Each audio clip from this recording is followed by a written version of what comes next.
Masih dengan Profesor Kardus.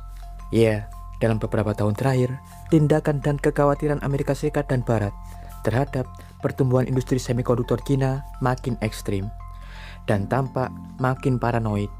Lihat saja intensitas pressure atau tekanan yang dilakukan oleh Amerika Serikat untuk menghadang laju pertumbuhan industri semikonduktor Cina, seperti halnya perang tarif atau bahkan memperketat regulasi dan aturan kontrol ekspor dan blokade teknologi strategis, utamanya mesin-mesin inti atau alat pembuatan semikonduktor, seperti halnya produk teknologi litografi, etsa, metrologi, dan sebagainya.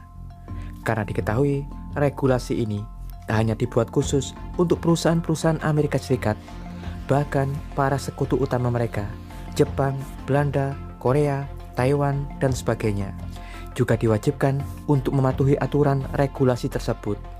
Meski faktanya sebenarnya perusahaan-perusahaan raksasa mesin semikonduktor sekutu seperti halnya ASML, Tokyo Electron, dan sebagainya sebenarnya juga sangat dirugikan oleh aturan tersebut. Karena faktanya China adalah pasar besar yang dapat hasilkan nilai valuasi keuntungan bagi perusahaan tersebut hingga miliaran dolar per tahun.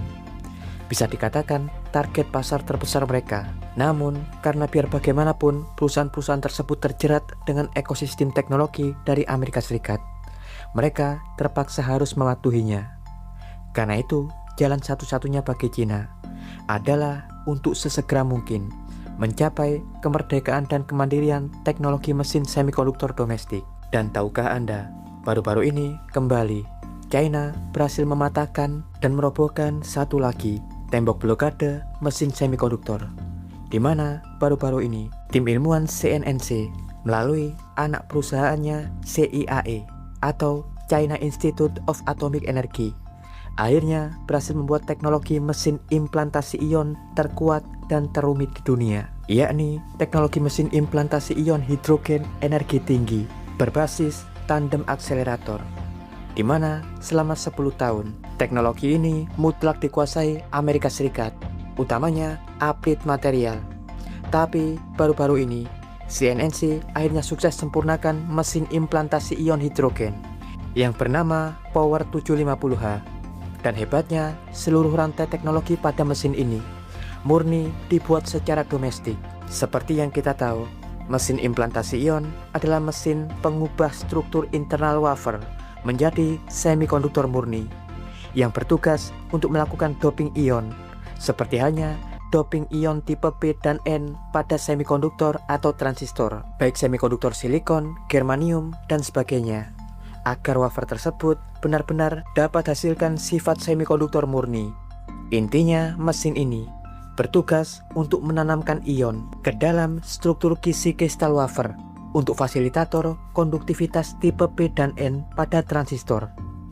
Pada semikonduktor generasi pertama, mayoritas silikon akan didoping dengan menggunakan boron untuk hasilkan konduktivitas tipe P dan fosfor untuk hasilkan konduktivitas tipe N. Dan mesin inilah yang bertugas untuk menanamkannya. Secara kasar, prosesnya akan dimulai dengan memasukkan wafer ke ruang hampa udara atau ruang vakum.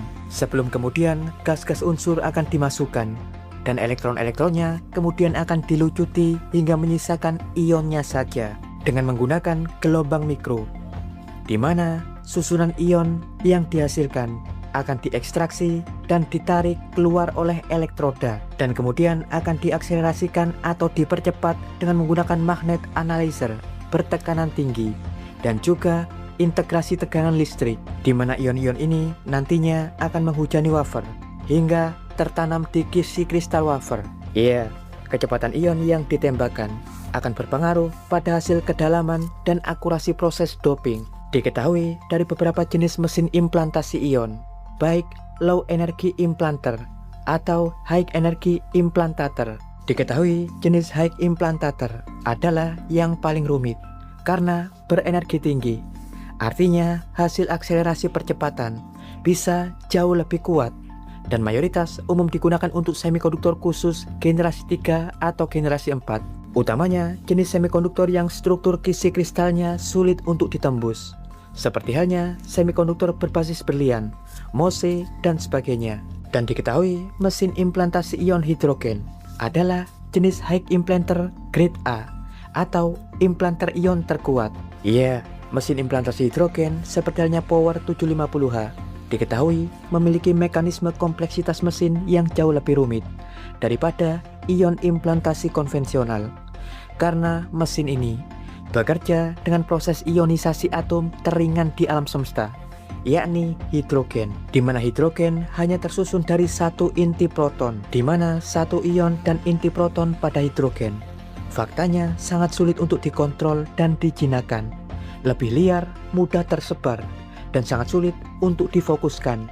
Sedikit saja terkena noise atau fluktuasi medan listrik, maka ion tersebut akan kacau dan tak bisa difokuskan untuk menembak target. Begitu pula proses ionisasinya yang diketahui jauh lebih rumit. Tapi jika semua ini sukses dikontrol, hidrogen implanter akan memiliki keunggulan dalam energi akselerasi, di mana ion-ion yang ditembakkan atau disuntikan dengan mesin ini diketahui akan dapat menembus kisi kristal di kedalaman ekstrim, sekaligus sangat akurat dan presisi. Bahkan tingkat kepresisiannya mencapai skala nanometer, yang akan unggul untuk digunakan pada wafer-wafer berat dan keras, seperti halnya semikonduktor berlian, utamanya untuk power semikonduktor. Dan salah satu sistem pembeda lain daripada ion implanter konvensional adalah sistem tandem akselerator, yang merupakan inti teknologi ini.